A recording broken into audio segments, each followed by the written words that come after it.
Hello and welcome to this week's edition of Torah. And what a truly exhilarating it's been for myself and my family as we married off last Sunday our daughter Sudi to a truly wonderful young man, Shmuley Kleiner. You know, whenever we come to a wedding, especially if it's a wedding of someone as precious as one's own daughter, one thinks a little about the significance of marriage, its foundation, and what really makes it tick.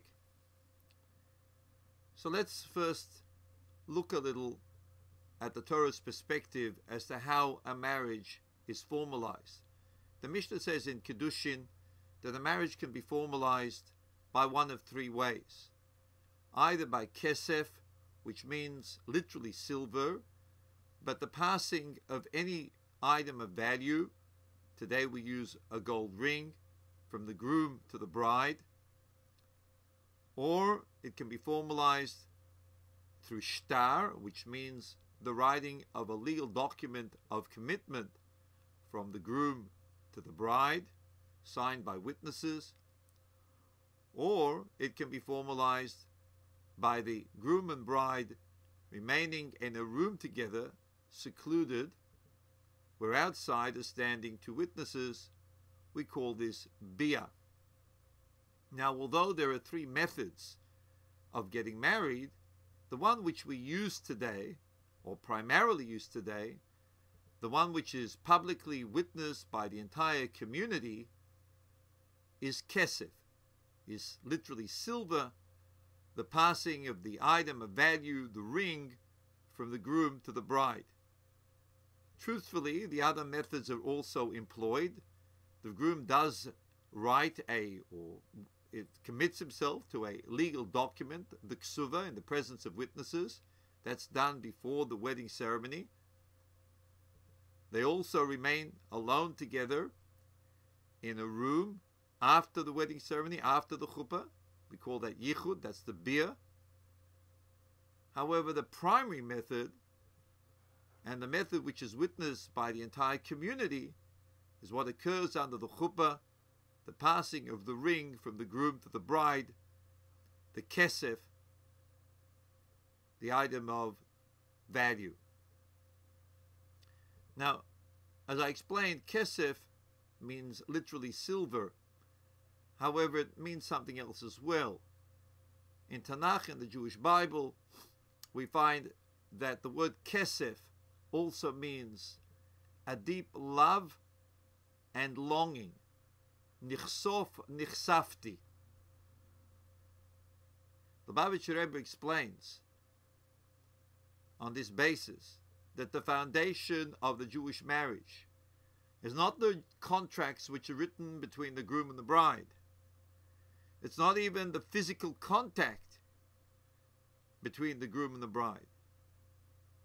The primary foundation, basis, and focus of the marriage must be the love of the groom towards the bride towards the groom. It must be the kesef, not kesef merely in the sense of an item of value, physical value, but rather the greatest value of all, love. Now, the word love is tossed around a lot today, and a young couple, only having met each other for the first time a couple of months ago, in some cases even just a few weeks before, it can hardly be said that they truly love each other. The word infatuation comes to mind as a far more apt description. Now, I don't mean to in any way discredit the notion of infatuation. I think that infatuation is a great blessing which God Almighty has given us, which brings a man together with a woman, a husband together with his future wife, a wife together with a future husband. It's the chemistry, it's the physical chemistry of attraction, and certainly something which is really important. However, it's like the skin of a fruit. Skin of a fruit is often multicolored and very attractive, but the nutrition comes from eating the fruit, not from the skin. And true love is far deeper than infatuation. True love takes a long time to establish. The very first marriage in the Torah is a marriage between Isaac and Rebekah. And in describing that relationship, the Torah says as follows. The Torah says that Isaac married Rebekah. He brought her into the home, and then he loved her. And I think the order is very significant. It doesn't say he loved her and then he married her. Rather, it says he married her after seeing her qualities. He brought her into the home, and only later on was true love between husband and wife established. True love is something which doesn't come in a day or a week or a month. It's something which needs to be nurtured. But how do we go about both expressing love and feeling love? One of our greatest commentaries, it's called the Siporno, says as follows in his introduction to the book of Song of Songs, which, as you know, is the famous love song of King Solomon. There he says as follows, Ve'inyan ha'ava, that the definition of love is that the lover recognizes the greatness of his beloved and enables her or him to achieve their truest potential. In other words, what the Siporno is saying is that love is not a feeling which I have towards the other person alone. Rather, it's a total focus on the other person. It's a recognition of the individuality, of the personality of the other, and a falling for that person. Not only a falling for the person, but a commitment to help the other achieve their entire potential. The Hebrew word for love, ava,